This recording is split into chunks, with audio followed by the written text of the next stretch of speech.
The ransom's gone. I suggest we stay here and wait for the Republic to send the rescue party. Wizard can't wait. We don't have much choice. Annie and Obi are waiting for us to deliver the spicing. Sir, with the death of Senator Karras, are you now in command of the mission? Technically, no. Then, who is? Representative Binks is the highest-ranking person here. We have to get out of here before the Republic arrives with the ransom. For once, I agree with you. You do not want to stand guard. I do not want to stand guard. You want to deactivate the cell bars and go out drinking. I want to deactivate the cell bars and go out drinking. Not bad.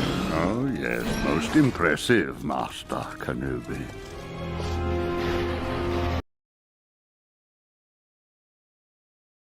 All right. Hello, everyone. Welcome to Empire at War Expanded Con 2023. I almost said 2027. That is not there yet, but maybe someday. I am going to be joined by a variety of other Empire at War Expanded devs. Normally, it's just me here, but this is a chance twice a year with the anniversary streams and the holiday streams for the rest of the team to talk about the stuff they've been doing and to show off some of what we've got going into the future. So we've got Fall of the Republic 1.3 coming later today, which I'm sure a lot of you are wondering about. That will be releasing at 5 p.m. Eastern. There's another video scheduled. Once that patch video is live, the mod will be out, and then we'll be moving on to Thrawn's Revenge's beta phase. So how's everyone else in the call doing? Just everyone speak at once, please. Now. Great. Late. Alive. Speaking. Existing. Aye. All right, well, this is technically the 17th anniversary of Thrawn's Revenge. We're about 2 weeks past the actual anniversary, but I'm never sure if it's the 6th, 7th, or 8th anyway, so it doesn't really matter that much. But as you saw when we opened up the stream there, we have a few of the mission cutscenes that especially Joel has been working on for Fall of the Republic 1.3. There's going to be some model previews of stuff coming both in the 0.3 editions as well as future versions of the mod. We've got these death clones that Rhino made that are going to be playing for the next couple minutes in the background. We'll probably go back and forth between these because this is about 14-ish minutes of new death clones. So Rhino, anything you want to say about any of the death clones as we kind of go into this?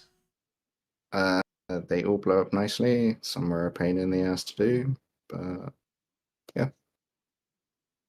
All right, beautiful. Absolutely beautiful. Thank you, Joby Wan. Very appreciated.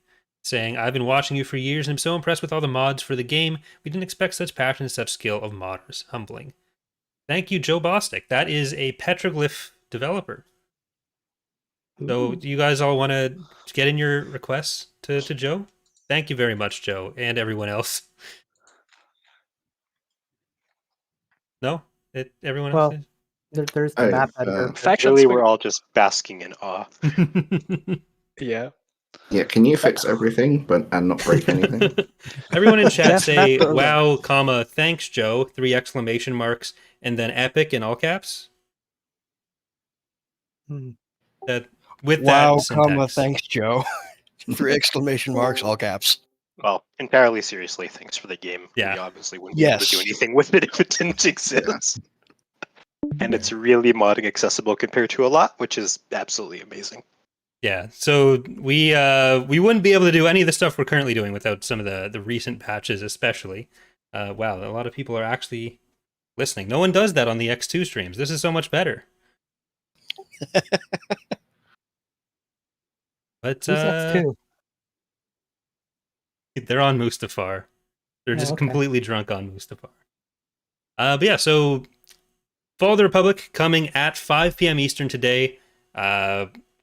We're going to show a little bit of what's to come with the next versions of the mod, which 0.4 for Fall of the Republic is going to be focusing on adding the Hutts as the third playable faction for the mod. So we've shown a good chunk of the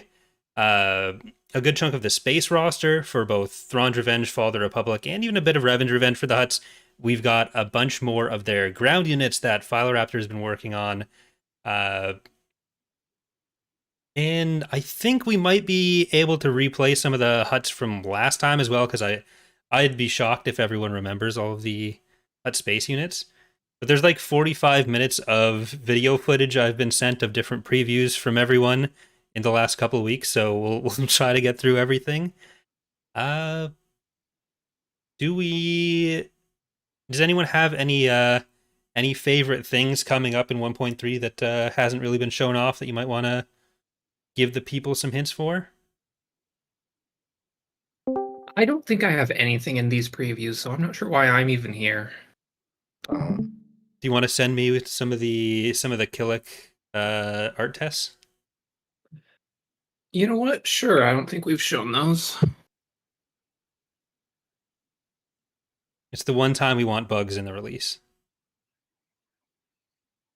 Haha, bug jokes. Has to happen. I guess some of the Vong stuff also counts there. As bugs or as rocks? No. Some are also bugs. I want to say bugs for ground. I think we did show some of the Vong stuff that is done in the last couple of these. Yeah, we did. Because there's the Vuaspar, the Midroik, Clawcraft, or not Clawcraft, that's Chiss, the Coral Skipper. Carrier. We did? Was that a we did or was that a we did? Because it sounded like a verbal uptick and question mark at the end there. Yes, that was definitely a question. Yeah, I just remember the Coral Skipper, but not the other ones. We definitely showed them. We showed the lineup at some point. Okay. Guess we better cancel the mod. Yeah, so there won't be any Vong stuff in 0.3. There'll technically be a planet in some of the Galactic Conquests that's affiliated with them. Probably not going to have anything on that. But okay, we're at 6 minutes into the Death Clones. After this one is out, maybe we'll pop on some of the Revan's Revenge renders. We want to no. Let's do Fall of the Republic first. So I'll just wait for this nice Golan colony to fall apart. Part of the new economic reworks on the galactic level.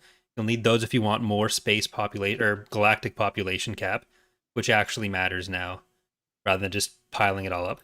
All right, Haven. Then we go into some of the models. Some of these will be in 0.3. A lot of them will not. These a lot of these were actually just finished in the last couple days by Philoraptor. So we got a few of the new bomber types. Thank you, Austin. Philo, if you want to talk about your models. You want to read a donation goal as well, Austin? A message for everyone? Good stuff. That's all I have to say. Very excited. Here. All right, go ahead, Philo. Yeah, basically just some new bombers for one part for Era 1. So there's the Aardwolf and the I think the Shackle is the one that's the Era 1 variant. And then as an alternative to the Hyena, there's the new Coyote. That's the advanced Trade Federation bomber, or well, not really the Trade Federation bomber, the trading card version of the Trade Federation advanced droid bomber. So to be clear, it's from a trading card. It's not a unit that is a trading card in the mod. Yeah, of course. But yeah, so the E-Stap will be in 0.3. The rest will be coming almost certainly in 0.4. I don't see how they wouldn't come in 0.4. But I think we've said that about the Empire of the Hand Ground reworks every release. So I don't know. I can't promise things like that. Sky isn't here, but she has made the Maelstrom, which a bunch of you picked up there as well. And there was also the Providence Pier Destroyer type. Because normally Providences are both carriers and destroyers.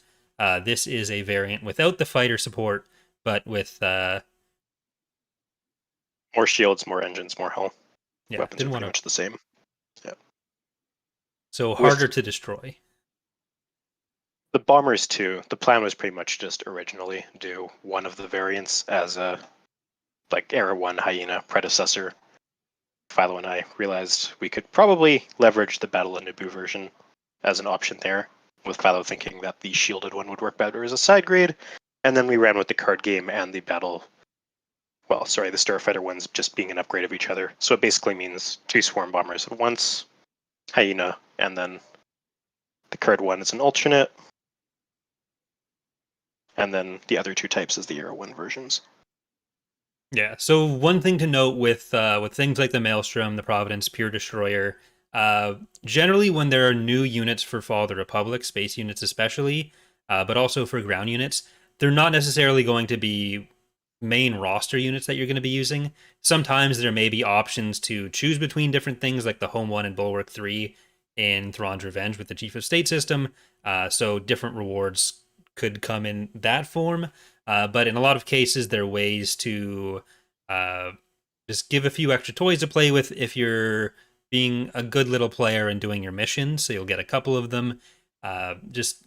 We don't want to overbloat the buildable rosters. We want to keep the playstyles for the factions as what they're supposed to be, and then give these extra units as kind of incentives to do to engage with different parts of the game. And the SPHA will mostly be acting as a prop. We can't really use it as a regular buildable unit or a mission reward because they're gigantic. So they might play into certain missions as functional entities, but you won't be like deploying those on planets as standard units. It's on a few maps as props in 0.3. I think it's just Balmora. It should be on Geonosis. Oh, okay. Really, it's just having like a single artillery on a medium tank frame is basically an entire pop worth in itself. Having to deal with something that's A6 sized in that spot is just way too untenable, because that's like 6 to 12 times the power, depending how you scale it. So it ends up being a bit problematic in a direct use situation. Yeah, they shoot out of Yularen's Venator if you really want to use them. So there you go. But from Fall of the Republic, I guess there's something that will be in the release today, as of today, that is kind of pulled in from Revan's Revenge. So there's 2 new types of fauna that'll be running around on specific worlds. These were also made by Philoraptor, and we got the Tarentatech and then something else in a couple seconds, which are on both suitable worlds and the Jurassic Park map, because, Yes. Because these did stay in, right? We hadn't.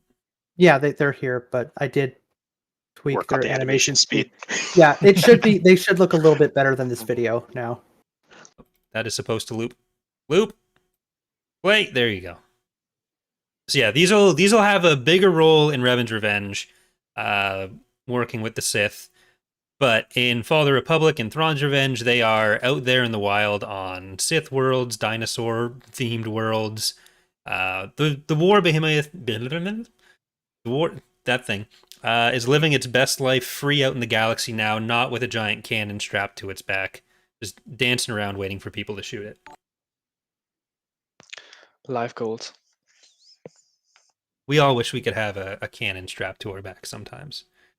We can't all live the Zeiston life, I guess. Thank you as well, Gato, for the £2 donation, saying this is to hire Chris Travis to do all hero icons. I don't know if anyone is physically capable of doing the 12,000 hero icons we have across all all mods. We'll keep it in mind, though. I think it's only 1,200, but close enough. And thank you as well, new watchers. I have a feeling Keel wants to show their work on some of the map. Don't worry, we're getting there. There's some heavy metal coming, apparently. Thrawn's Revenge, maybe? We got the Thrawn's Revenge stuff. So, as ever, some of the Mon Calamari ships have been redone. So this is the new Blue Diver. I cannot move the things that I'm trying to move. There's too many sources in this scene. So yeah, Blue Diver update. But we also have some of the first work that Oz has done on the newer Siruvi models. 0.3 of Thrawn's Revenge will be shipping with the older Ascendancy era Siruvi models. Well, hopefully not. Maybe we'll be able to get in some of the new materials and get those models in, but you'll either see those in 0.3 or 0.4. I don't think there's a new EaWX model yet. I think it's just the Shri, Schnur, and Fwesen. But we just skipped past the Bakuran GPAF fighter that's going to be on the Namana and Bakura class that you can build through influence. And so a lot of this that you're seeing for the TR section will hopefully be in 0.3. Some of it will be in 0.4. But we're about to see, depending on where I put them in the loop, 3 or 4 units that will definitely be in 0.3. Damn, that didn't line up how I was hoping. They're coming up. They're coming up. Have you considered we might have too many things in the mod now? No, that's why we have multiple mods to split them up between. We'll just invent new factions when we need to make more units. I think Philo is once again the only artist around in the call who made the stuff in this loop. So is there anything you want to say while we wait for what just came up as I started talking about something else, Philo? I mean, yeah, what the PX7, that's for EA, that's the transport. It's been, I think, one of the most requested things. So not the PX7 itself, but transport for EA. So that's hopefully coming in 0.4.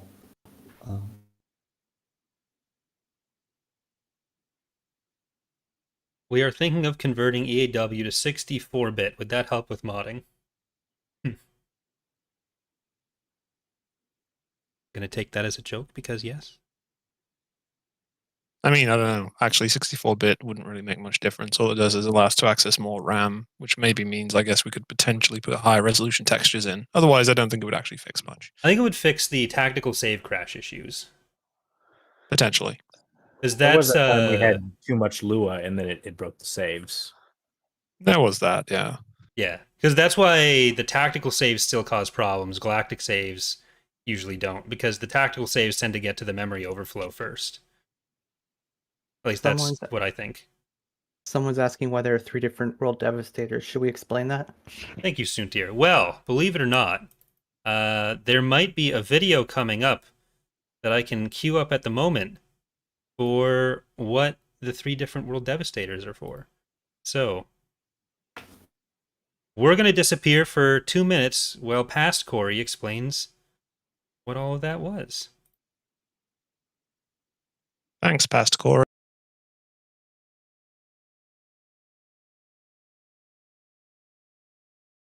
Several versions ago, the World Devastators were removed from Thrawn's Revenge, awaiting some reworks to make them stand out from other buildable units. And in 0.3, they're finally making their return. If ship boarding has been our take on catching Pokemon, then the World Devastators are our take on evolution and breeding. There are 3 different stages of the World Devastators, the smallest one being the frigate, the middle being the capital ship level, and the largest battlecruiser style. In most Galactic Conquests, when you enter Dark Empire, either as your starting era, or through progression as any of the Imperial factions, you'll get Titus Clev, commander of Silencer 7, one of the World Devastator. Silencer 7 begins in the middle capital ship tier. By having Silencer 7 present in battles, it'll begin to collect materials as enemy ships and structures are destroyed. Right now, the message showing you material amounts is always there and will take up several messages when ships get killed, but eventually that'll get cleaned up a bit so it'll only show ideally when ships are selected and only show one message at a time. Once the World Devastator gets a set amount of material, which is currently 100, but which will get tuned during the beta, the capital tier World Devastator will upgrade itself to the battlecruiser version and spawn a new baby frigate World Devastator. Similarly, when the frigate version collects 100 material, it'll upgrade to a capital level Devastator, and with more material, that one will upgrade to a battlecruiser and spawn a new baby frigate. So at any time, you will only have one World Devastator that's actively upgrading, meaning one at either the frigate or the capital level. But there's no limit on how many times you can go through the full cycle, so there's no limit on battlecruisers beyond how much material you're able to collect. This makes the World Devastator mechanic scale particularly well with map size, though you will still be paying upkeep on them. And if your active frigate or capital level World Devastator dies, then the cycle stops. Once a World Devastator is fully upgraded, it will not produce any more frigate types, so you only get one shot with each one. So to reiterate, the process goes from frigate to capital to battlecruiser, with the capital to battlecruiser upgrade spawning a new frigate to begin the cycle. And in most Galactic Conquests, you start off in the middle of the cycle with one capital level Devastator, which is the hero version under Titus Clev. In future releases, we will be working on a tactical level ability for them, but for now we hope people will enjoy the added goal and feeling of progression that comes with feeding and raising your own little baby World Devastators. There's no release date set for 0.3, but with Fall of the Republic's release on the 18th of June, we'll be getting there pretty soon with Thrawn's Revenge as well.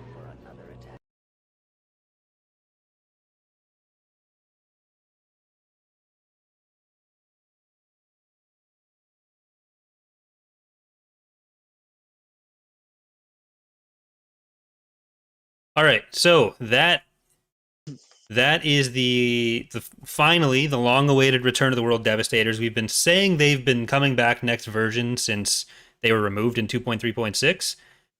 So the the recording there was done on this PC instead of the PC I normally play Empire at War on, and this PC runs Empire at War much worse. So the stuttering there is why I don't record on this PC. But yeah, so. There will be more stuff they can do in tactical level eventually, so they'll get other tactical level abilities, but that's the core function of what's going to make World Devastators different from just your standard everyday other unit. They'll be part of all the Dark Empire related stuff, so if you get into Dark Empire from the start of the game, or if you progress into it through the new Dark Empire mechanics that's available to all of the Warlord factions in 0.3, then you'll have some World Devastators available. There's also something you can see in this cycle through of renders that is going to be tied to Dark Empire, but will not be in 0.3, the Galaxy Gun.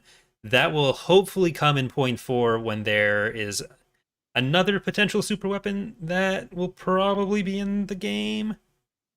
With I mean, they're shaped the same. The Darksaber and the Galaxy Gun are kind of the same thing, right? Close enough. One just has to be a little bit closer to a function. One's the sniper, the other's a shotgun. I mean, both of them are just plot device for Saturday morning cartoons, basically. I feel like people will be upset if the Darksaber just explodes when they try to use it. I would love this. I know that's like central to like how Nolan approaches anything game design wise, but no, it's not. If he could make it so that all the Venators could explode when you try to use them, he would do it. But we don't let him. Oh. This is absolutely throwing shade when it's my decision to give them all that upgraded stats anyways. No, we if given them Bob's initial stat version, then we'd have riots. The common theory is that we all hate Venators. It's really just Nolan that hates Venators. The rest of us understand that Venators are supposed to be like 200 pop and able to solo the entire CIS. So really they should have 250 pop worth of power, but that's just unless they get ambushed by 3 Munificents. Well, that doesn't count. That's just plot. So does Dolphin Vang going through 3 with like 12 munitionless unshielded fighters count as well? You know, if you think about it, the Battle of Quill actually shows a 3-on-3, so we actually have Venators being more powerful than they are in the Clone Wars. So, take that. The real tricky one is Mon Ramonda. It's really hard to scale the game balancing when one MC80B has to be able to kill an Executor in a 2-on-1. It's a mess. Wait till you hear about the A-Wing. Those things come in squadrons of 12? We're screwed. But so the 0.3 release of Thrawn's Revenge will have the C Ruvi with the the Lwek, the Shri, and the Wurif. I'm sure all those names mean a lot to a lot of people. They're kind of in their first rough implementation, so they'll be expanded in the next couple of releases, kind of the same way that Havens have been over time, where they're starting off like many of the factions that we've been adding in 0.3 as non-playable faction that you can conquer the territory of, but you can't play as them yet. They will eventually become a playable faction. So that area of space, the Unknown Regions, should be a lot more fun to play in. I've done a video in the past on the way the Galactic Conquest maps have been updated in Thrawn's Revenge, so I won't go into that too much here. You can go and check that video out if I am in fact remembering correctly and did make it. But if I didn't, then I'm sure I will in the future. So it's fine. But I think we should also use this opportunity to go and watch several versions ago the World Devastator. That was probably going to come through on the audio, but I didn't mean it to. Professional streamer, folks. Well, there's only so much I can do as a executive producer and streamer right now. I just usually have people for this. I don't have people. I have me. You're currently showing the Ramonda, the one color shift again. Yep, we're about to disappear. Oh.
Mission log updated.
All right.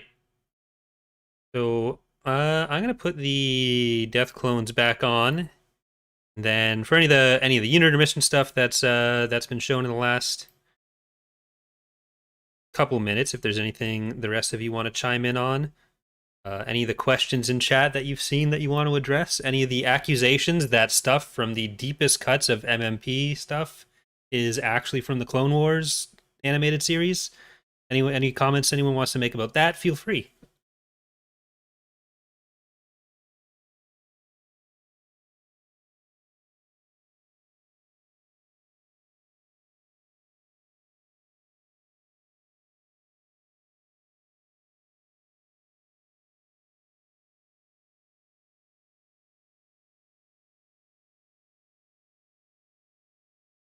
Yeah, so all the historical campaigns in Fall of the Republic, so all 5 of them have at least some level of story content uh, for both sides. Is that true? Is one of them missing a Republic mission? No.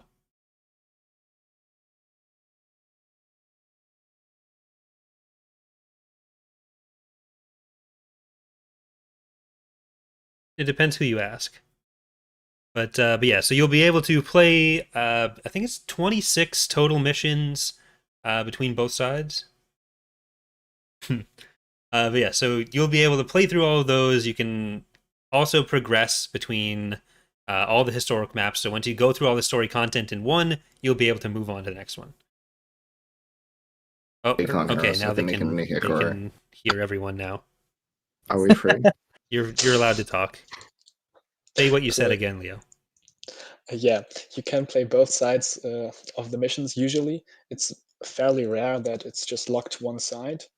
But it doesn't make any sense if you do like the CIS fighting on the Malevolence doesn't make sense. So it's not happening. But stuff like the Forest or Battle of Cat and Amodia and whatever, that will be for both sides, and you can influence the outcome. We want to make it more drastically. So if you win, that the changes are bigger, but this isn't that much the focus of this cycle, so don't expect too much there, just a few small things. With the biggest stuff, and that's honestly what I love the most about story missions in this cycle, is that you can progress the GCs, like Corey mentioned. Yeah, so one of the questions that kind of goes along with that is whether that kind of content is coming to Thrawn's Revenge, and it will eventually, but what we're going to be working on in point 4 is basically Joel and I will be going back through all the missions that he's already done and refactoring them, figuring out what stuff is what would help the most to have tool-wise for setting up the missions, whether there's any like different functions that would be used repeatedly, and basically redoing everything that's been done. Then we'll be able to apply that kind of stuff to Thrawn's Revenge and Revan's Revenge. So point 4 probably won't have that much new story stuff for anyone. Point 3 won't have any new story stuff for Thrawn's Revenge, but once we're at that point, we'll be able to pretty quickly expand what's there. And we do want to put some of these missions onto the game modes and historical battles section on the main menu. So for some of them, you'd be able to just jump right into the battle for the ones that work best that way. Because some of them, they probably wouldn't work as well as just a standalone thing you do, but a few of them are fun to just kind of jump in and play. Anything else, Nolan? You wanted to say some unit related stuff from the I can talk about some of the things that were shown. The I-beam's just a fighter for the space arc. It's kind of what the hangar is designed to use, and the big thing in the appearance that the space arc is in the single one magazine article. You already talked about the current fighters. The PX-7 in the mod is a merge of two things. We have a undepicted PX-7 with a twin turret that's around 13 meters in one of the Wizards of the Coast supplements. And then we merge that with the Force Commander transport, which is basically the same size, has the same stats, and has no name. And has a nice little neck design reminiscent of other Nen Carvon products. So it made sense to use them as the same thing. Those were words. Goes to Iridu Authority because they do not have a transport currently, which mostly stems from us changing the PX4 to the TRMB to further differentiate them during development. It doesn't really add anything particularly new to their capabilities, such as hover or other stuff. It's just if you want to move something around quicker.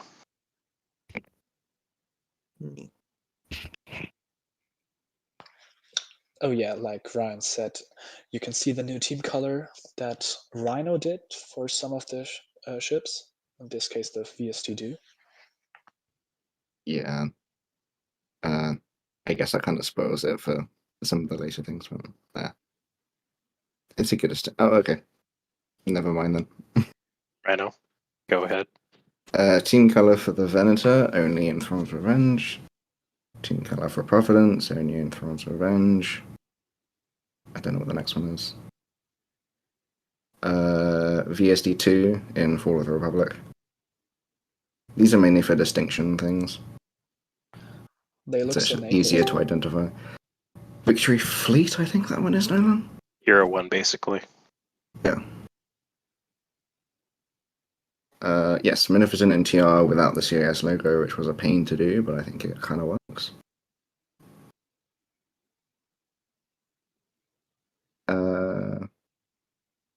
I forget which VSD that is, but it's one of them. It's one of them in TR. I think you did a separate one for the 2 and kept the existing one for the 1. Same deal as FOTR. That was probably it, yeah. It's just not and having... yeah, just the normal Carrier Destroyer Providence, which do show up in TR on ship markets, independent spawns, revolts, etc. Yeah, it's just not having Fall of the Republic skins in TR and giving the VSD2 a bit more of a distinction between the VSD1. Because there is slight model differences, but kind of like the ISD it helps. It's not apparent, yeah. Yeah, so sadly the Pentastar alignment, or the Influence Munificent, not technically PA, will no longer have the CIS logos. There's no Neo-Confederates in the mod yet. But it's the Clone Wars faction. How can you do bad? If you give a mouse a Mooney, he'll want to make Magito. You want to mine Magito? Yeah. I mean, speaking of Magito, there's like 4,000 pictures of maps coming up soon as well. Oh yeah. Someone mentioned it. Most ships have more than one animation. Just EAW is kind of bad at randomizing them, as EAW is bad at randomizing everything. So some units do have like 6, but just if EAW decides to show the same one 4 times in a row, EAW does that, which is fun. But we did improve the randomization of spawned units in Galactic Conquests, which I guess is a pretty big deal. Did we even talk about that? Did you plan to talk about that at all? I didn't set up anything for it, so if you want to talk about what that's for and how that works, Bob, then feel free.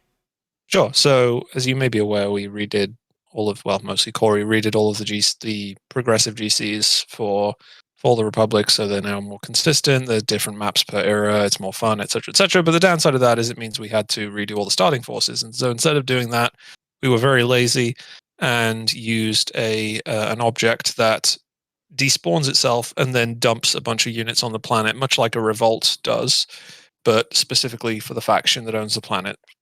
And this is randomized, and you will get some infrastructure on the planet, typically a full star base, roughly half the ground slots. Sometimes you may even get a tax facility or a trade port if you're lucky, and then you'll get a random set of units, which will be up to a certain combat power.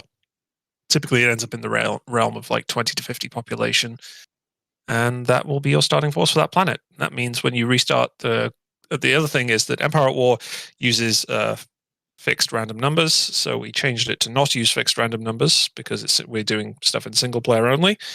So when you restart a GC, you might get slightly different starting forces each time. The planets you own will be the same, but the starting forces may be slightly different. So if you really want to min-max, I guess you can restart GCs over and over again, trying to get that perfect composition.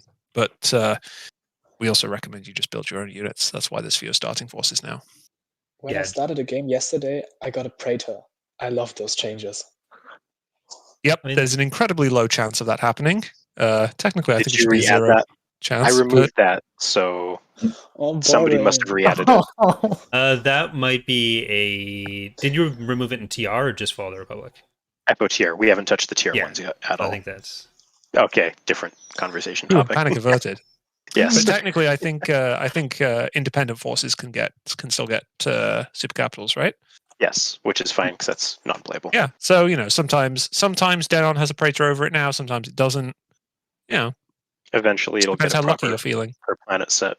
But yeah, it is also scaled by difficulty, so the AI will tend to get slightly more forces if you go on hard. If you start the GC on hard, that doesn't apply currently to progressives, but it will potentially apply in the future if we fix some of that stuff. If we beg Petroglyph enough to be able to carry over the difficulty setting when loading Galactic Conquests. Yep. The main thing it also does affect from the ground up. From the ground up is now significantly more random as a result, and that one does care about difficulty. So you'll generally see a much more random from the ground up setup now, which will be hopefully nice for everybody. Yeah, that'd actually be one of the top level things on my new beg Petroglyph for this when we have the chance is so the way we load Galactic Conquest, and I'll put the maps on the background for this, because with the progressive maps we technically have in Fall of the Republic 9 different maps, in Thrawn's Revenge about 49 different maps, because each era has a different map. So there's the different sizes times the number of eras. And this basically means the way we load them is using a story event in Empire at War that allows you to load into a new Galactic Conquest. So instead of having every era's Galactic Conquest listed on the campaign selection, we just have the map size, and then we let the player pick the era in with the era or with the tech level or credit slider, and we have some hacky ways to make it load the campaign we want out of that. The one downside with it right now is that the way that works for some reason doesn't transfer the difficulty the player has chosen in the original campaign that we're playing, which is why if you are playing progressive maps in Thrawn's Revenge or Fall of the Republic, you'll have to go back, or you had to go back in point 2 and in point 3 as well to change that manually in the game options. But yeah, so the starting forces are generally much lower than they've been in the past. There's a few reasons for this and a few upsides to this. We have higher starting structure amounts, so your initial money is spent more on building the forces you actually want to play with, rather than spending all that money on structures and using whatever we've already given you. So usually your forces will be more tailored to what you want now, and it also helps solve the problem that newer players would tend to have, where it would be overwhelming because they're getting attacked by a lot of stuff at once at the start of the game, because the AI everyone has a bunch of resources to work with, which normally more skilled players didn't tend to have a problem with. Lesser skilled players tended to struggle a bit more with it, and it could be a bit off-putting for those players. So now it should be a bit smoother for everyone. And if you're on a higher difficulty, especially if you turn on Cruel, then you and the AI should be scaling back up to regular fleet sizes pretty quickly as well. Thank you, Joe. That would be fantastic. Any amount of data we can get between Galactic Conquests would just be so helpful. We're still trying to figure out what carries over and what doesn't, and we ended up using that so much more than we really thought we would. But it's pretty awesome. Yes, definitely. Yeah, as Joel was talking about earlier, that is there's some tricks there that have allowed us to carry over certain things with the campaign missions, like keeping Malevolence alive going into Rimward and beyond. But yeah, so there'll be to this. Go ahead. Oh yeah, directly to this. The best part about it is now Outer Rim Sieges varies a bit depending on how the previous campaigns went. So like you have 4 different outcomes right now, one with the Malevolence, for example, and others where you, for example, conquer Kuat in the previous GC and get to keep the planet, and meaning you can also get interesting new build options. So this is quite fun, actually. Yeah, this one was Kashyyyk. And to the Kashyyyk map, depending on who owns the planet, it will show a different ship in the background. So if you're Republic Defender, you will have a Venator like in the classic Revenge of the Sith scene. If you are CIS Defender, you get the C whatever landers, the Trade Federation ones, and the hot cells. So it's a bit of dynamic.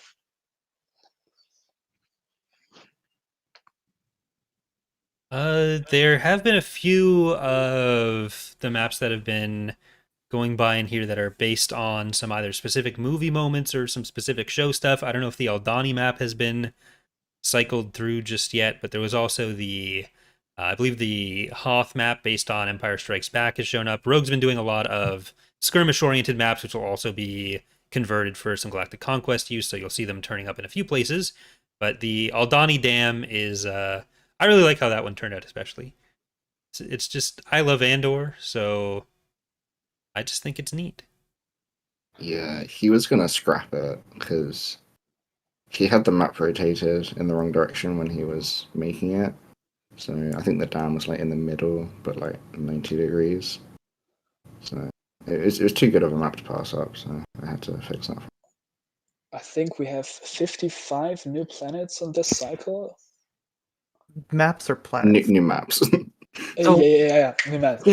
It's if you Way more don't count planets. the edited old ones, it's actually closer to 42. Yeah. Yeah, That's there's a answer lot to all of map questions. edits. That's just quality of life stuff. So. Yeah, there's hundreds of new planets with all the progressive maps that using new stuff, but there are dozens of new ground maps that we're seeing here. I think exactly 42. Answer to all questions. Fits. But at Yeah. what point does a map edit turn into a new map? That's what we were discussing earlier. The map of Theseus. I'm saying 42 if you don't count the edits. Yeah, but at what point is it just an edit? Honestly, 55 if you count any edit is a really low count as well because basically every map got edited. Yeah, so generally over the last couple of releases, we've been trying to eliminate some of the older maps or rework the ones that have specific problems. Like the main one is if a map is just like a few big nodes with a long corridor between it. So most of what you're doing is waiting while stuff walks down to get killed in one area. That's the easiest way to phrase what is often a kind of complex problem. But I think overall that's been a big contributing factor to ground battles becoming a lot better in the last few releases as maps improve, and we're going to continue with that. So there are still a couple maps in that we want to rework a bit more, but generally the biggest offenders are no longer with us, very sadly, which means that I think the only map I personally still have in the mod, actually I only have two. I have my Obra Sky map and my Umbara map. So someday I will have to make another map. But that's what happens when we're on year 17. Half of my life has been wasted. I don't know what the total runtime of the maps are. I don't think we've been through more than once so far. So if there's any other particular map related stuff any of you want to say, there's the Excella video, but yeah, we're still going through these. that'll be coming as well. We'll probably do another mission cutscene or two after this. After I'm confident we've been through all of this. But that Yes. could be 2 hours from now. I don't know. In the beginning, we saw a Florum map as one small thing to this one. It has the setup that if you blow up the generator, the energy lightning things, whatever they're called, blow up as well, and they lead directly to the shield generator, so it's also a nice gimmick there. Oh, here's the Aldani map.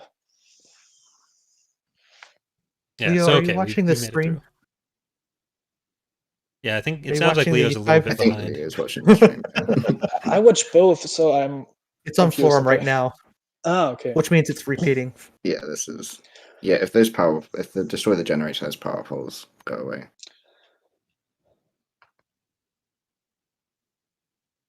I will say I'm intentionally ignoring any questions about Imperial Reign right now.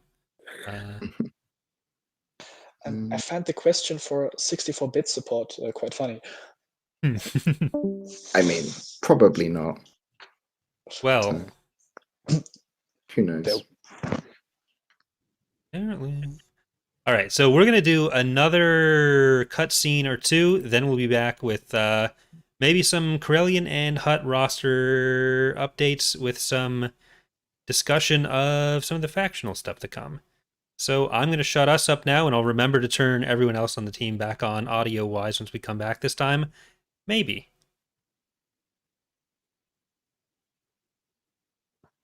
Can they still Probably hear make us? Jordan a mod.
They're already in place. Ready to update orders. Star Destroyer standing by.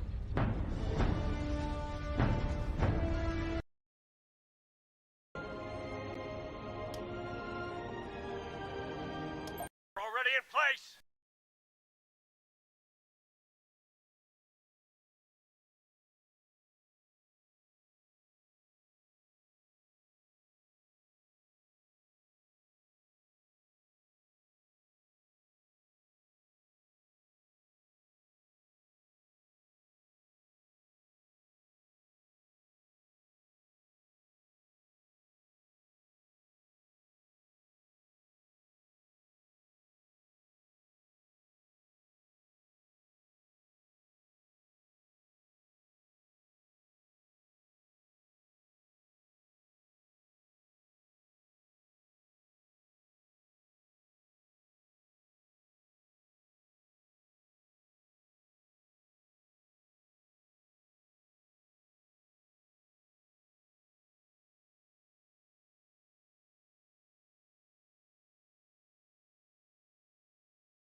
All right, so we got one more cutscene to come, but for the other ones, you'd have to just play through all the missions.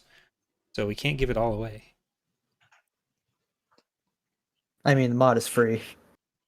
I mean, okay, well, there is that. And this time, I did remember to turn the audio back on for everyone. So can we get a round of applause for that? Clap, clap, clap, clap, clap. Wait. Oh, you just opened the floodgates right now. It was going to be used at some point. I might as well. Oh, now you've opened the floodgates of bullshit for the rest of the All right, which one of you Resist. this Okay, no. Stop it. Stop it. All right. So I guess we'll get into some of the upcoming faction stuff. We've already mentioned that the Hutts are going to be the next playable faction. So point 4, the big thing that we're going to be working on in Thrawn's Revenge and Fall of the Republic will be making the Hutts playable. Revan's Revenge probably not going to become playable, but we will start putting some of the content in there with the Azure and the Azalis and all that other stuff. But eventually the Hutts will be playable in Revan's Revenge and probably Imperial Reign at some point as well.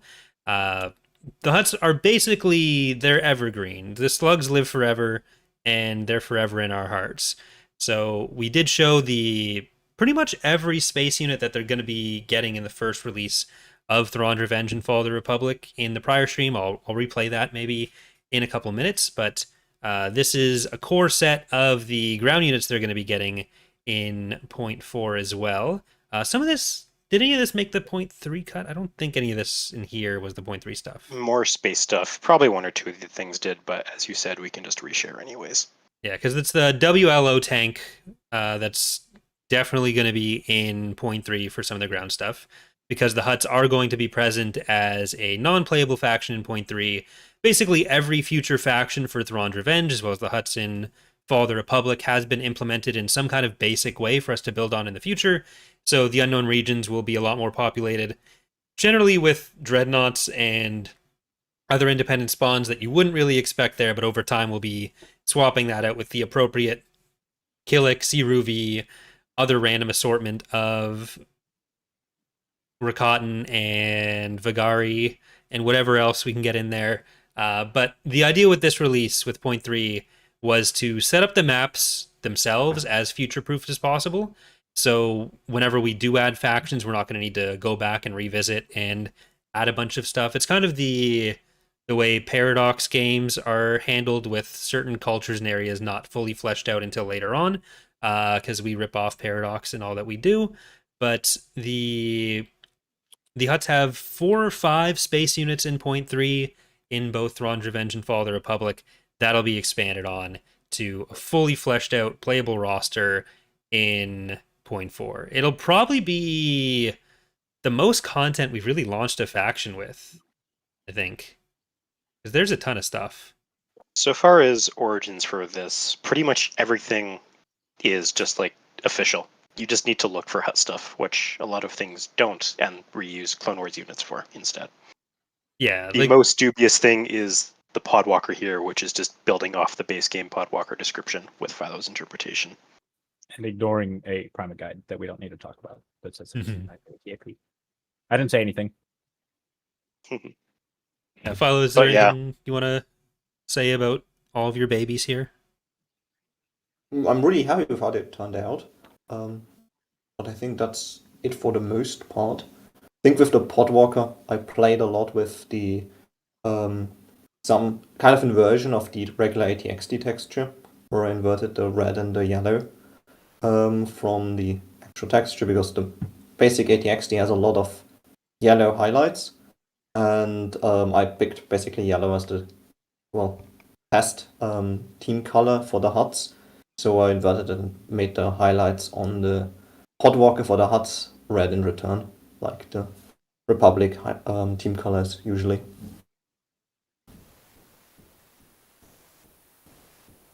Their outfits look very comfy. Yeah, there was a question about whether any of the Hutt stuff would be on the CSA ship market. Generally, no. Maybe 1 or 2 of them would, but it's not gonna. We want to keep the factions as unique as possible. So you won't see too much overlap there. Like, one of the nice things about the Hutts is they are one of the groups that has a ton of canon ship designs for us to work off of. Like Nolan was saying, a lot of places will just kind of throw in a bunch of Clone Wars holdovers for them, and I think that's what a lot of people were expecting when we announced the Hutts as a playable faction. But even when the Hutts were in their cartel, we're not dealing with anyone kind of projection, they had a bunch of stuff that they did actually develop themselves, use themselves, mostly just hide in the Butana Hutta region and pretend they didn't have a navy. But they were basically capable, they had the resources at any point to militarize. So one of the Hutts' government mechanics is basically they have a core roster when they are the cartels, so it's a bit more limited. And then when certain criteria are fulfilled, which will be a bit different depending on whether the player is playing as them or they're AI controlled, then they'll remobilize into the Yuzon, or not the Yuzon Vong Empire. That would be a big twist. Into the Hutt Empire, because that's basically what the Hutts did after the Yuzon Vong face rolled them. And we're kind of treating it as if similar circumstances, if applied to them, could have caused that reemergence earlier. Because if you look throughout Star Wars history, through the different eras, there are periods where the Hutts are more or less active, and we're kind of using that to extrapolate into the Hutt government mechanics. But generally, we haven't really had to fully make up too many of their units. There are some units that only had a name that we applied a design to. There's other units that they only had a design which we applied a name to, sometimes combining those two factors into one mashed up but still generally entirely canon ship. So there's a few things we've had to pull in, but largely the Hutts give us a good opportunity to represent some pretty obscure things that a lot of people don't get too much opportunity to play with. And so I'm really looking forward to them. Yeah, like the anti-air skiff and the air hook are from a pre-Clone Wars comic. Some of the Tatooine-related ones, as an example. A lot of the skiff models are sourcebook buried things. Like the Guardian 5Es from Fantasy Flight games. You just need to look. Plus, you swap out the Nikto, and some of them make great independent platforms for weapons. So I think this is the video. This is from December, so this will be familiar to some of you. But just to show some of the space assets again, we got some stuff from Revan's Revenge like this. We got some stuff for Fall of the Republic and Thrawn's Revenge.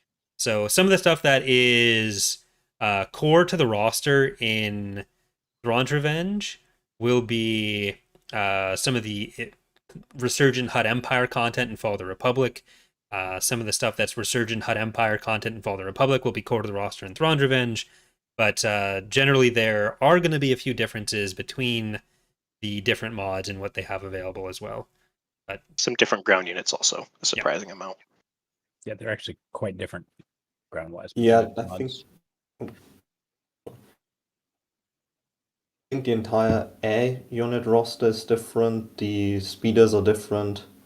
I think the plan is for 2 regular ground units to be completely distinct between both eras. But those aren't completely done yet. So it's at the moment just a Pongita for the Fall of the Republic and the Podwalker for TR. With some of the speeder bike stuff being different between them, but that's minor flavor. I don't think too many people are actually going to notice that it's a different speeder bike model. I will say that this video has 7 minutes left of Hutt content. Keep talking, I guess. Well, some of them are slightly, some of them are technically repeating unrendered. Yeah, you're seeing a look into the past at untextured versions of the ones we had in the other video, but let's see. I'd like to formally rename Durga the Hutt to Lex Luthor the Hutt. Don't spoil story events, Yeah. Triton. As long as we get a Hutt with a lightsaber, it's all good. Durga in Darksaber's pretty awful, but I actually really liked him in the Han Solo books. I think he's a much more compelling character there. Let's see. I actually have a list of where all the space units for the Hutts came from, so that's fun. Oh, you're just You gonna get the ones of Mount Hutta, the High Republic ships. Essential Guide to Warfare has a couple galaxies. There's one of the new Sith Wars comics. The Ibrikian frigate comes from Tempest Feud. Minstrels are everywhere. And Battle for Naboo has a couple. And Darksabers from Darksaber. Surprise twist. Kaloth is classic Western games. Yeah.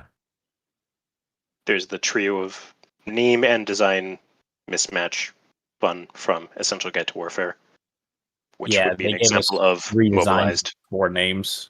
Good job. That'd be an example of stuff that you'd mobilize to in TR.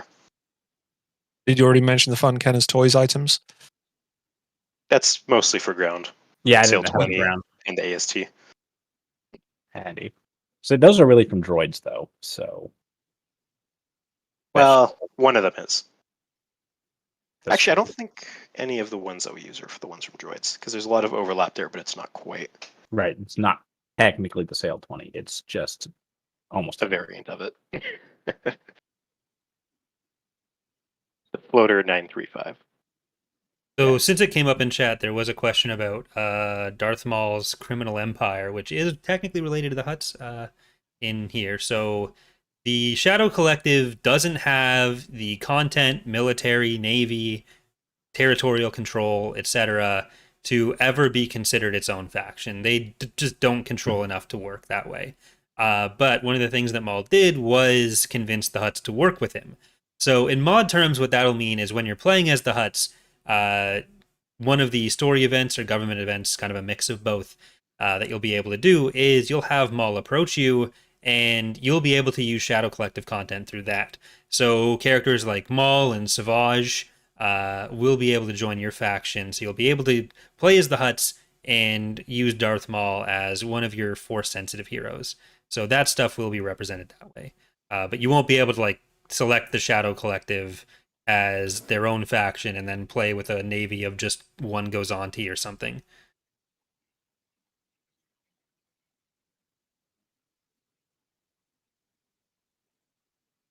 Morians would probably be an influence thing if done. Gamor's in Hutt space, so it'd probably be pretty close to core anyways, but they're not like specifically large-scale Hutt Empire things. They're one local planet exporting mercs that you see a few of his guards. Also, probably wouldn't be in generic melee form because Empire War is not the best for that, but we also see half of them in the Return of the Jedi using carbines anyways, so yay. Exact same situation as our use of the K2 security droids. We even see K2 shoot people in Rogue One. And we see them walking around with blasters in that was technically Book of Boba Fett, but also The Mandalorian. And Jedi Survivor. Well, they just want to give you a hug in Jedi Survivor.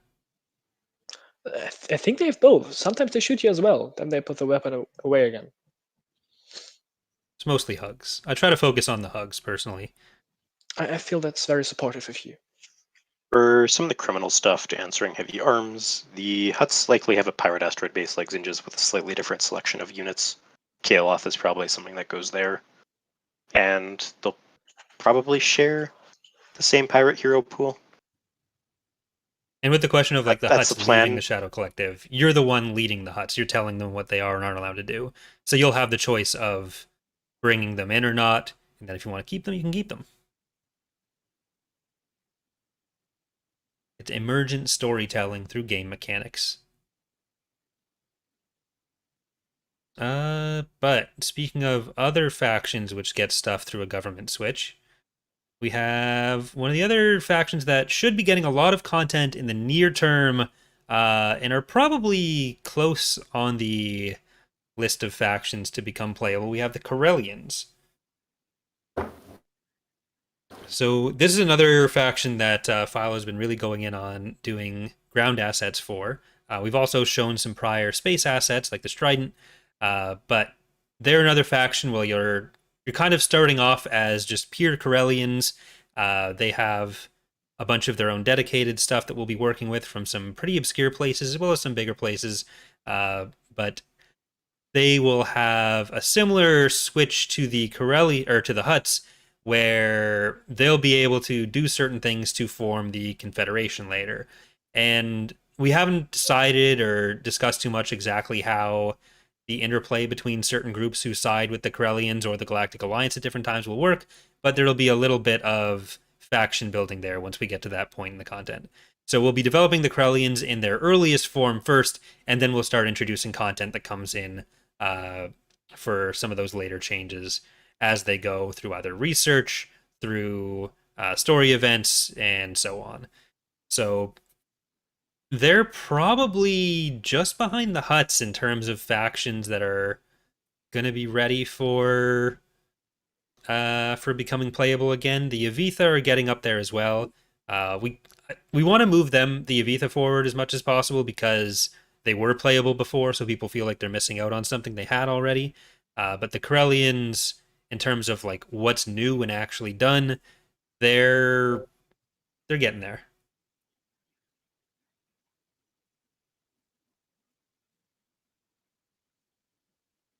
Okay, so this, the A19, Philo, do you want to talk about our biggest boy? Yeah, so this is probably the largest unit that's going to be in the mod, at least on the ground. Space, of course, not. But on the ground, I think it's scaled properly, 60 meters long. So about 10 meters longer than the A6. In return, it's basically unarmed. It's like a concussion grenade launcher and 2 blaster cannons, if I remember correctly. So at the moment, there's still the question of how it's exactly handled, because it's hopefully not too pop. It wouldn't be too bad if it's too pop, but we'll have to play around with it regardless and see what actually works in game. Yeah, of course. Somehow I can already hear Keelhaul crying because a bigger unit means map adjustments. Well, no, it shouldn't, because if it's too large, it gets scaled down. So that's why I said if it's scaled properly. Okay. Because also I operated under the assumption that the A6 was, I think, on a different scale than it actually is in the model. So I originally planned to keep it within the bounds of the A6, so with the width and the mostly the width. But it turned out that the A6 has a 1.0 scale factor, and not and was modeled to that, and not a 1.2 like I'm usually using. So I went slightly wrong there. So it's probably should be fine if it's scaled to 1.0. Then it's slightly smaller than the 60 meters, but at that size, I don't think anybody really cares if it's exactly to scale. The fun part about it is that it's probably, hopefully, going to be a vehicle transport that can transport larger vehicles than what most other factions can do. There's also, I think, turning up next on the rotation, the Corellian Freighter, which is basically the flying counterpart to it, that can also transport vehicles. Of course, it's substantially smaller, but the box that you see at the front has roughly the same, the same opening size and about half the size and the length of the transport capacity box. So it should also be capable of transporting the same size of vehicles. And with more control over the vehicles that the Corellians get, we can also probably tune the transport capacity a bit more than with other factions.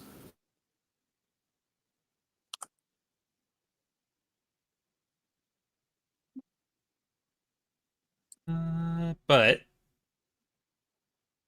staying on the future faction situation, so kind of probably the farthest down the line, maybe even after the Yuzon Vong in terms of what's done so far or what will be done, we do have the Killik. So we've shown the first Killik infantry, which will hopefully be in 0.3. We've shown that in the December EaWXCon, but we also have some art tests that Inertial's been kind of playing with for a while on what some of their ships could look like. They're basically asteroids in metal that are put together with bug spit.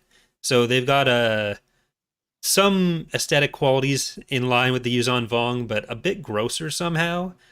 So ideally, we'd be able to get one done for 0.3 to put over the Killik worlds. I don't know if that's reasonably going to happen, but we will hopefully have at least their first infantry type in, and then maybe some dreadnoughts or Lucrehulks over their planets so that there's at least something there. But we're hoping to start getting in some of even these more obscure or unfinished units or unfinished factions in the next little while. But one of the other ones that I mentioned in that TED Talk were the Yavithans, and Dark Legion has done a few concepts for Yavithan infantry and Yavithan vehicles that we're going to be hopefully getting in the next little while as well. These won't be in 0.3, but they are the first steps we have back towards a more unique playable Yavithan faction. They will have some Imperial stuff to work off of, but they are gonna be geared towards having a bit more of their own stuff than they did when they were playable before. Because we have enough factions in the game that are just, here's some Imperial stuff, play with that. And we want to avoid that as much as possible. So that's why any questions of like, why can't the Empire of the Hand build Star Destroyers, or why can't I build X Imperial unit as some other faction? My answer to that is usually no, because the last thing the mod needs is more places to use Imperial toys. So the more of these we can have that are unique, and the less I can move that off of the screen, the better. Transform. There we go. So yeah, there's a good selection of little offensive skiffs that the Yavithans are going to have that are kind of their own designs, and then a few other Imperial source things that have some of their own modifications as well. So once the Yavithans are back, they should be more interesting than ever. And that's kind of why we don't want to just rush them back in, because we want the faction to feel unique and worth playing when it is back. And I'm sure Sheezer is very happy about that. So, got some more concepts of infantry. And again, these were all done by Dark Legion. We're hoping that he'll have a chance to do some work on the initial passes of one of the Chiss vehicles as well, and we'll be able to work from that to flesh out the Empire of the Hand and Chiss ground vehicles. But failing that, we're going to start working on some of the non-Chiss sourced Empire of the Hand stuff as soon as we have other designs for them, and give him as much of a chance as possible to get to those. So hopefully we'll be able to start getting some of those Empire of the Hand reworks in the near term. But that is one of the bigger design goals still going forward for the Unknown Regions. Yeah, so that's kind of where we stand with a lot of the factions, and I think that just leaves the Revan's Revenge renders to look at. We're going to move on to I think the final cinematic thing. What is that called? Cutscene. That's what people call those. So we're going to watch the cutscene, then we're going to watch Keelhaul's Axilla map video. Then we'll be back for some of the final looks at the content before we head off and get prepared for Fall of the Republic's release. So don't change that bat channel.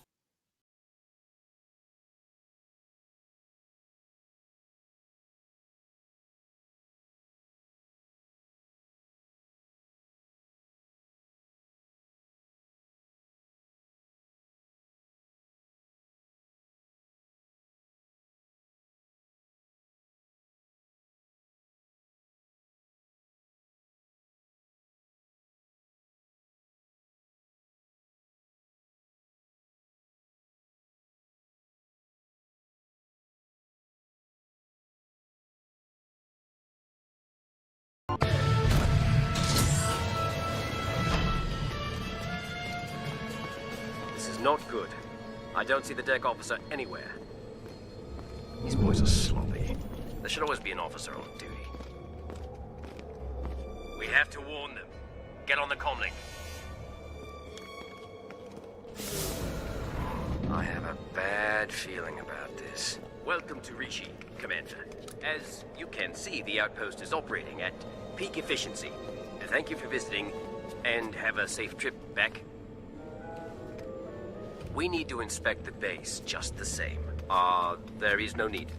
Everything is fine and fully operational.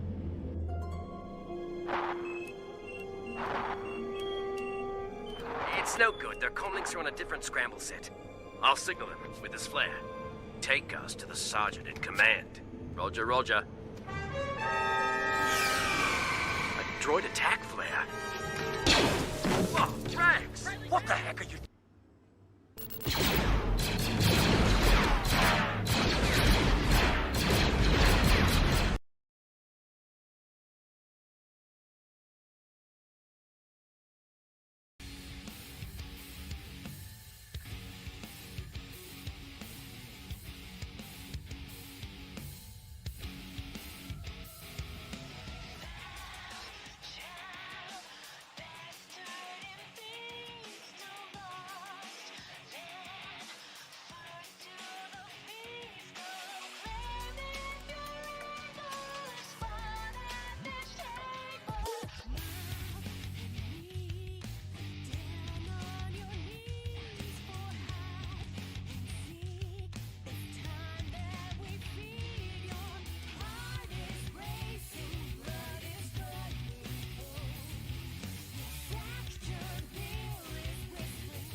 Can they hear us again? They can hear us again. Okay, so I didn't get to explain it, but when Axel is first shown in the X-Wing comics, it opens up with a rock concert, like a grunge rock concert. So it did make sense. Axilla is basically described as Coruscant, but if it was inside out, a prison, and the prisoners were in charge. So it's very much got the underground metal aesthetic going for it, as well as buildings coming from the ceiling and the floor. So it's pretty cool, actually, conceptually anyway. Also, go read the X-Wing comics. There might even be some places where you can read the comics online if you really wanted to, but we recommend you pay for them. So don't read comics online. Just pay for them. Main thing to note about the planet that kind of makes it special is that is probably the biggest Empire at War ground map ever made, because I had to basically cheat the editor to do certain things, like getting the buildings that high up and that far out of bounds. I was pretty much pushing what it's possible to do to the limits and using a lot of math. So it was not an easy map to do. So much work to make sure you don't see the props you're placing. Yeah. So we've got, I guess let's do some of the UI edits. So just some quality of life things that mostly Rhino has put in to help explain certain mechanics when you're getting your game set up. But if you hover over the difficulty options now, it actually does tell you what the AI modifiers are. So with cruel, with regular, just how much more the AI is going to be getting, or how much less if you're on easy. Generally, the main normal setting, they're on similar ground with you as the player. With the higher difficulty settings with cruel, then they are going to be having a lot more money than you.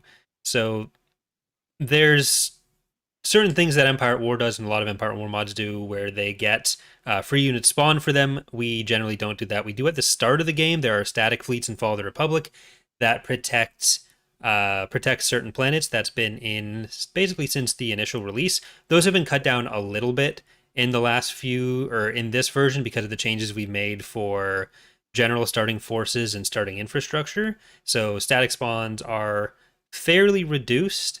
They don't do anything, or they don't get used in AI attacks unless you turn on Cruel AI.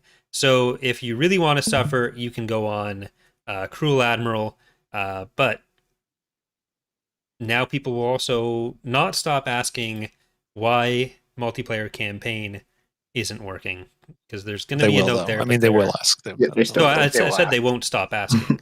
We'll just be able to say, oh, can't they read afterwards? Yeah. I should note, technically, while yes, the AI is not getting free spawns in a regular manner, there are it does get mission rewards now. So in this, we didn't really talk about generic missions very much, right, in this little discussion here, but Leo has also added huge numbers of generic missions, and well, not huge numbers, but a number of generic missions that pop up and allow you to do little basic things, and the AI also gets some of those rewards randomly throughout the game. So you'll run into fun little types of units that you might not see very often, like Senate Commandos or so on. Yeah, directly to this, the rewards between Republic and CIS are split quite nicely. CIS is split between the subfactions who give you the specific missions. So if Newt Gunray says do this, you likely get some Dread Federation unit, or a Core Destroyer, for example. And the Republic is split between years, and they're between ground and space. So the A6 isn't even the most fun reward by now. It's kind of nice. Sure some people prefer it anyways, just because it's the largest. Yeah, but nice, cool clones. Case closed. Yeah, so in prior releases, the intervention missions were handled in a less clear way. I recoded the way that whole system works for 0.3, and then Joel added a few new types. There is still the accumulate credits mission that will be gone, because that's a boring one. But we'll be able to expand on that system more easily going forward. So you won't see them in Thrawn's Revenge in 0.3, but you should see them in Revan's Revenge 0.3. You'll also see them in the first release of Imperial Reign. But for Thrawn's Revenge, they'll be showing up in 0.4, because we have a ton of faction stuff we need to do. There's still some changes to the coding that I want to do to how the basic system's handled that didn't get done for Fall of the Republic 0.3, but we'll be adding different types. We'll be using that to give the different reward types that we've been talking about and showing throughout the stream. So there's a lot of fun stuff we can do with those. One of the planned missions down the line, not 0.4 likely, but maybe 0.5, will be also to incorporate something that's been requested quite often. The Republic Commando campaign could be represented as sometimes a generic mission being handed to you, and you have to do a mission inspired by that campaign, because otherwise there's no way to properly do this, and it could be a nice reference. So rescue a senator or infiltrate this planet, do some stuff, but this wouldn't be regularly either. And you can't have missions without people giving you missions, so we have a bunch of new holo art commissioned by Lord Caesar and done by Augustine Gayer. So these will be primarily Thrawn's Revenge ones that we're looking at here, with a huge series of characters giving you either story missions, giving you the intervention missions in certain situations, but they're the people that are coming in and talking to you when you start off the game. And I think there's somewhere north of 50 new ones in Thrawn's Revenge right now. We still have the Fall of the Republic ones that Valerie did, with the Order 66 art, with all the missions there that you've seen throughout the last few releases as well. But that's all going to be coming to Thrawn's Revenge.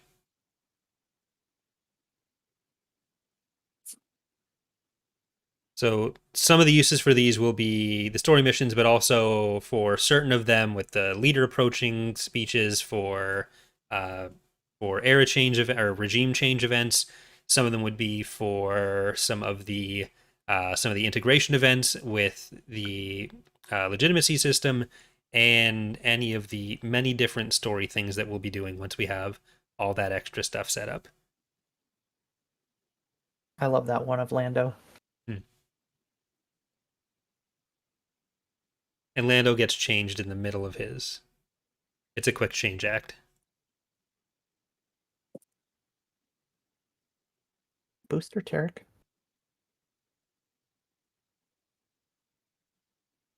Ottoman's the best one, though. Yeah, if you like ferrets, have we got news for you? Well, he's like a beaver otter. To one question that was just asked, the Conquest mission is now probably set up to just choose a planet directly next to you, and also certain planets are excluded, like Coruscant, Geonosis, so you don't have to attack them in week 2. Just wanted to throw that in. I mean, you can if you want to. Fair. We don't tell people what to do. Not with that attitude. All right. One of the other things that has happened more recently is Rhino has gone through and redone some of the landing zone animations. So now the landing zones will tell you before you capture and after you capture them how much they're actually worth. If the video is going to actually play, looks like it is messing up a bit. I don't know if you guys can actually see it. Mostly just seeing it kind of go black screen, pop up, black screen, pop up. That's unfortunate.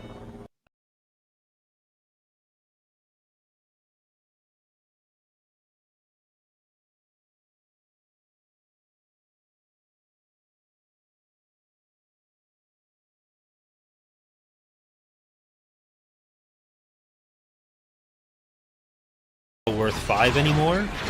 So this has been done as well as some edits to the texture when you've captured it, so it'll show how much it's worth, and the animation properly plays forming the faction logo. But I will see if I can fix that later. For now, I'll just put up some of the infantry, which has been worked on. If I can load that file as well.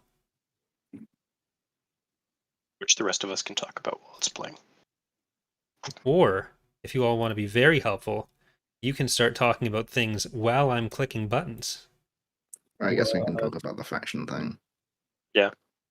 Which was a pain in the ass to set up, because, like most things Petro does, it's completely undocumented. So, lots of trial and error. The actual shader wasn't in the Allo plugin. Thanks to Bob for adding that in. Yeah, it was just a pain to actually figure out what it wanted and what it was trying to do. But it all works now, so happy days. Oh. You mean the landing zones? Yeah. Oh, yeah, that landing zones, yeah. Nolan, do you want to talk about the CS organic troops? There's just been a donation. They're a good spot for mission rewards when they exist. Oh, Tied to their subfaction. during the video, someone asked if the Navy troopers were Army troopers. They're Navy troopers in the Exila video for whoever it was that asked that. They're basically super They're cheap. a new thing, but yeah, they're cool. Yeah, the organic troops both are a good place for mission rewards, but also a good thing that could come kind of organically through when we get around to how the militia systems will work, which has been slated to be worked on for a while, but as it's a lot of infantry assets we'll need to do, a lot of planning we'll need to do, so it hasn't happened yet. But yeah, so some of it would just be like baked in, affiliated with the CIS in different ways. Some of it would be things that you get by interacting with planets and influence in different ways. But the general rule with factions is we try not to give them too many different types of like standard buildable infantry on the galactic level, unless it's something that's core to how the faction is supposed to work. So like the Hapen government mechanics allows them to get pretty standard buildable options for a bunch of different infantry roles and types, which makes up the entire core of how their ground combat plays out. Whereas the CIS has other focuses. So while infantry is important for everyone, we don't want it to just be like 17 different buildable types of units for everyone. So that's basically why the different additional systems exist in the mod. in other words, we hate fun. Clearly. A big part of that too is designing for all the Imperial warlords how that should play, which factored into which 2 to 3 each one got as buildable options. I still think Navy troops should have been put on GM because it fits their theme so much of Navy and fleet troops. Right. Here is I can't get the landing stuff right now, but we do have a bunch of infantry models that Sky's been working on. So there's Allura from the Jedi Knight games, and we have Karnor. A lot of these will be showing up in either legitimacy groups or other story progression stuff in 0.4. I don't think there's anything in this slideshow from 0.3. I could be wrong on that. 1 or 2 things, but we can bring them up if they pop up. Imperial Reign content, which I said we wouldn't be showing much of, but we have Mr. Sam Witwer himself in Dark Star Killer form. Camino group coming. The song, like, there's basically every villain from the Jedi Outcast and Jedi Academy ready here. We have a generic Inquisitor as well. Generic makes it sound boring, but it's just that they get the standard infantry type. They're not the named characters. Have a trimming. He looks like Kylo Ren with the short hair. Have an updated Elite Mercenary model, which is in 0.3, replacing the vanilla one, because it's not a great vanilla one. Have an upgraded local military trooper replacing an older kit bash.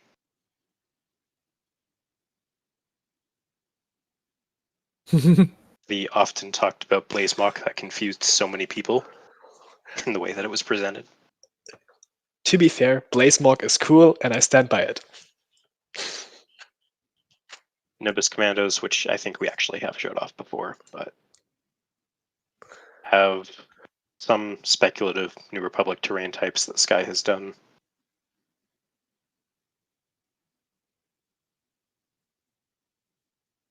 Then we get back to Allura. Tavion, I don't think was in that, was she? Didn't show. Unless I just was looking away when it happened. Does anyone remember Tavion? She's in this folder, and Tremaine. So yeah, it didn't go through every. Will Jax? TR Tremaine, some of the other guard stuff, some of the NR stuff didn't make it into that. All right. I'll go through some of that manually then. Okay. So will the updated Jax model be in 0.3? I don't think it was fully rigged yet. I don't remember what happened there. We have time to sort it out regardless. Yeah. Yeah. For some of that, we'd be able to try to get it in because Thrawn's Revenge, it will be going into beta within the next week, so I guess I should say how that works. But with Tavion sitting on screen here.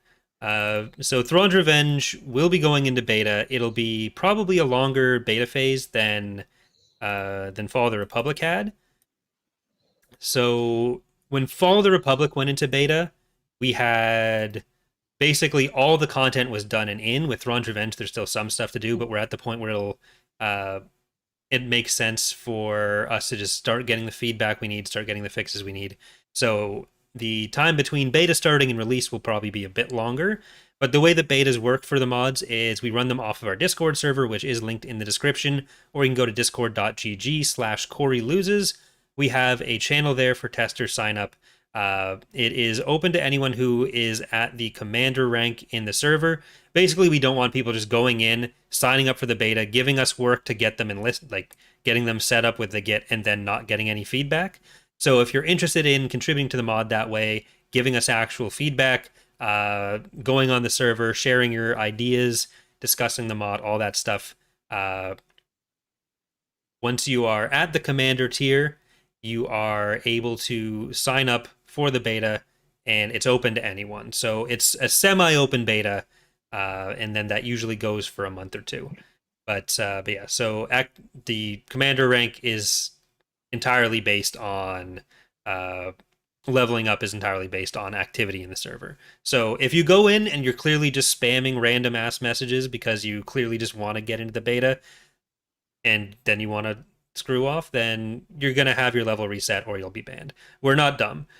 We can tell when that's what's happening. So please only try to sign up for the beta if you are interested in giving feedback on a broken version of the mod. Testing can be fun, but it mostly exists to get us feedback so we can fix the version and put out something good when we're ready.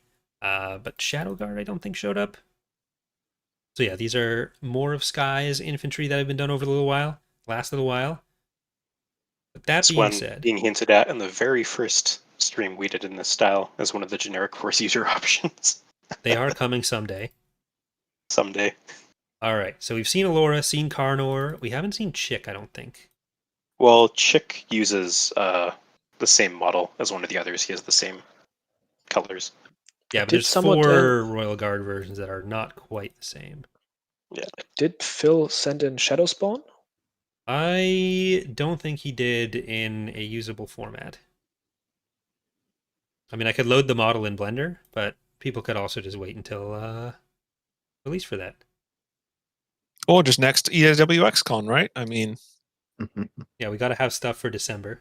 But Shadow Spawn might be in the mod by then, so it's hard to say. We're going to run out of stuff to show in these. That's a good thing. Is it? Frankly, it means it's actually available for people to play with. Yep. We've got a bunch of Oz's models to still go and do the textures for. Would TF2 I'll finally get content some ever use be out of my considered- Substance Painter subscription. we don't do anything from Team Fortress 2. So I don't know how we'd really work that in. As far as the Force Unleashed 2, we actually have a bunch of stuff from the Force Unleashed, and wherever it's supposed to fit, we try to fit in whatever we can. But like, there's no specific sources like that are entirely cut off. It's just how much do the artists want to make a given asset, and where does it fit in? Like the Star Killer stuff would be in Imperial Reign. There's some places where other Force Unleashed assets have been used, like the IDT is from Force Unleashed. So it's really just having the appropriate places for it. Nemesis, ATMP, Navy Commando, Evo Trooper, current Jump Trooper design. The list goes on. Yeah. Like the one thing we're not bringing in from the Force Unleashed is the QuickTime events. Those are ruled out. Thankfully. Straight up, all the Imperial ground gunships are from the Force Unleashed, I think. Even the MAAT. Yeah. Just different versions of the game. I guess when we get to Kukruk, we'll have some Team Fortress 2 content with the Well, hat. Lancet. There we go. But that's base game EAW. Oh, there we go. Yeah. Shameful, Jorrit. You know, I need to update my Carnor Jax image. I don't think the map I took that image on is even in the mod anymore. Standing in the flower fields? Yeah. Deeply contemplative. It's basically the same as the first screenshot posted for the mod ever. I always get them mixed up.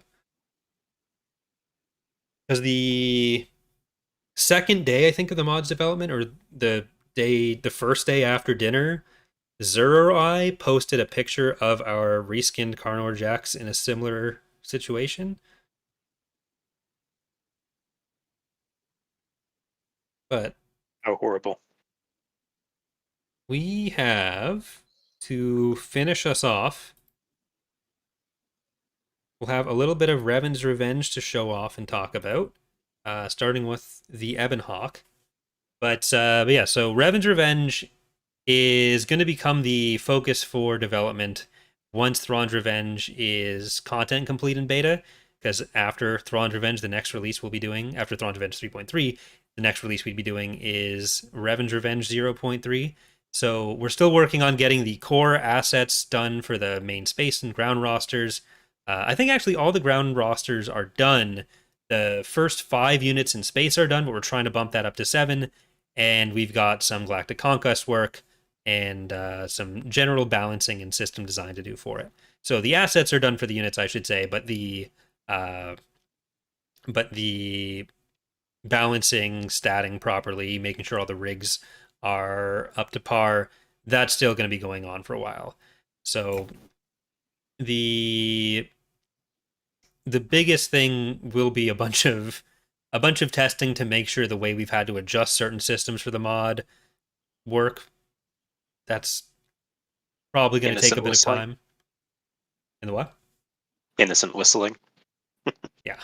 So fighters are kind of still a big deal for us to figure out, because we want to keep the same core gameplay concepts between the mods, but there are still some era-specific technicalities that we need to figure out exactly how we want to handle, and just some differences in ship scale and all that impact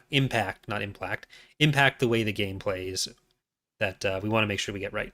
So with Thrawn's Revenge properly in testing, we'll hopefully be able to get through that relatively quickly. We're not going to be having a super content-rich first release for it. We're going to hope to have a couple Galactic Conquest maps based on the Mandalorian Wars, based on the KOTOR games, and a kind of Infinities map of having equal footing Republic, Mandalorians, and Sith, because they weren't ever really equally powerful all at the same time. It was like the Mandalorians came in, fought the Republic, Mandalorians went away, then the Sith came up. So we want to make sure that there's a nice three-way map for them to have beyond the historical ones. But that covers all of the stuff that I had set up. Is there anything else that you guys want to plug, talk about, bring up, comment on yourselves? I think there's still a RevRef unit missing. The hot droid that I posted earlier. The hot droid that you posted today? Yeah, the model I think 1.5 weeks ago, half a week ago, I don't remember. But the render, it's with the bombers.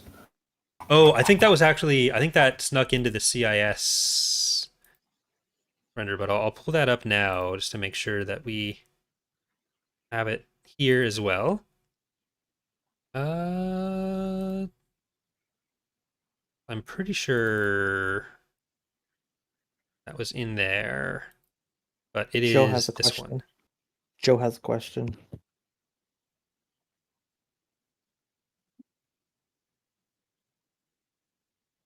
Do mods do code injection, or are mods limited to data, texture, models, audio, Lua? We are limited to those. I think there was one mod that tried to do code injection for that like 3-way galactic conquest thing, but beyond that, I don't think any other ways to do that have been figured out. Yeah, it's too much work for I don't think there are many people in the community who have the knowledge on how to do that, and I personally wouldn't want to try it just because it's a complex code base. There's a lot of finding what there is there to change is not easy. Yeah, and like we had a tool to scrape like XML stats in the mod called Data Miner. And as soon as people found that, they started trying to report us to Steam for having a data miner in the mod. So I feel like having anything like that in the game would make people more scared than anything. But yeah, so We don't have to know what code injection is, right? No, you don't have to know. It's fine. Okay, you can move on with your life. but yeah, it's just whatever Lua and XML stuff is there, Joe, that we've been able to work with. Yeah, so we are an hour out from the Fall of the Republic release. There will be a video that this redirects to, and then you'll be able to sit there and wait while I get the file sorted out. So that'll be 5 p.m. Eastern. If you don't know how much time an hour from now is in your time zone, think about it in Eastern time. And hopefully things don't break too much. So anything you guys want to say before I do the outro? I would have said landing zones, but they don't load, so... People will be able to play with those in an hour. So just think of Rhino when you see them.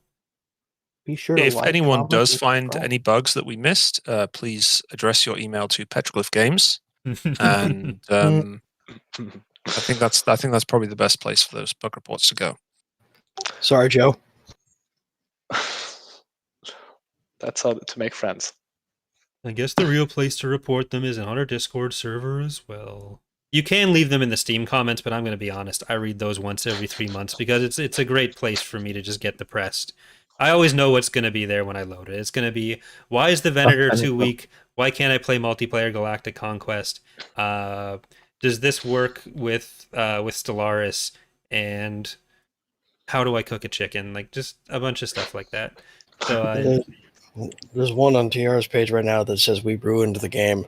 Those are the other theme of comment. Usually it's from the same person who comments like once every 3 months. And then for one of them that was like very angry about a lot of the changes and post a ton of threads about how bad the mod is, came back within the same release cycle after there was like I think it was just the update to tell people when the next release would be coming, that it'd be in the next month. They posted a thread like, "Oh, this new update really improved the game for me." Like, what the it was a text string. It's the same. On a more serious note, yes, come to the Discord if you need to report bugs. We have a bug report channel. Also, if you really hate the changes we made for this version, the old version will go up on ModDB eventually, and then you can get it from there and pretend none of this ever happened.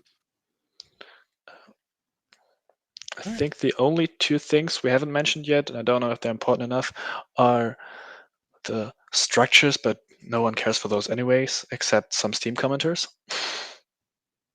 Oh What, yeah, the new Republic structures? By which we mean the new Republic yeah structures. They've been shown off in new structures for Glorious the Galactic Patriots. Republic. Not The They're options also menu with stuff the they're going to be seeing in an hour themselves. Yes. Yeah. Is the fractal sponge submod in 0.3? That's not for FATR, I don't believe. Yeah, but Don't know it's that. TR. I don't know what Oz is doing there, anyways. So Yeah, I haven't talked to think Oz it's about what his included specific in- plans for availability on that will be. No, I guess I should update the No Limits AI submod. All right. Make sure that it works. You know, we've got work to do for the next hour, so don't worry, folks. So we're going to go do that. In an hour, you're going to have a fresh new mod to play with. Not exactly an hour, because I'm going to press the button in an hour, and then Steam's going to give it to you as fast as it gives it to you. This video is going to, if I know how YouTube works, which I don't for this feature because it's relatively new, but YouTube is going to direct you to the release video. Once that's live, I'll be pressing the button, and then hopefully by the time the runtime of the video is done, going over the exact changes in 0.3, it should be uploaded and ready.